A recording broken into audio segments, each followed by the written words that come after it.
দেহদান দেহদান বলছো। তুমি একটা কথা বলছো, তুমি আমাদের দেহ কি চাইছো? আমার রমণীগণে নিজের দেহ নিজের স্বামীকে রেখে যদি অন্য কাউকে দেয় তাকে কি বলি? কুলরুকানি কলঙ্কিনী, আরো কত কিছু বলে, তাই না? কুল কলঙ্কিনী এমন করে বলে। তারপরে শোনো, তোমরা কি তোমার দেহকে আমাকে দিবি না? বললে আমাদের দেহ তোমাকে দেবো কেন? তোমাকে আমাদের দেহ দিই কেন? আমরা ওই বদনাম নেব না।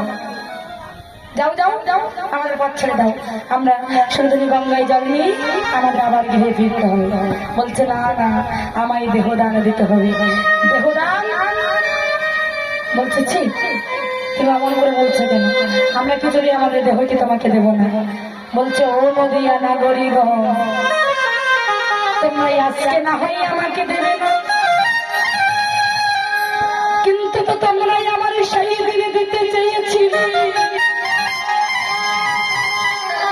কোন দিনে চেয়েছিলে? বলছে দাপর যুগে তোমরা আমায় চেয়েছিলে। চেয়েছিলে না? দাপর যুগে তারা কাত্তিনী ব্রত করেছিল।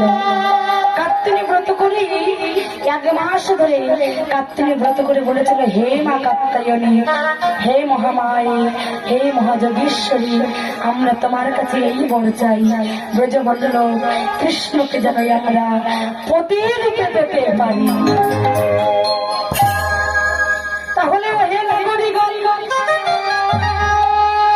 তোমরা তো আমায় সেই দিন চেয়েছিলে,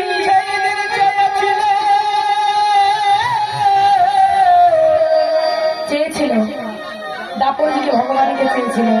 এবং যখন ভগবানকে চেয়েছে, কাত্তিনী মা ব্রত, কাত্তিনী মার ব্রত যখন করেছিলেন, কাত্তিনী ব্রত করে মা বলেছিলেন, শোনো, তোমাদের সাধনায় আমি খুব সন্তুষ্ট হয়েছি, তোমরা যা চাও আমি তোমাদের তাই দেব।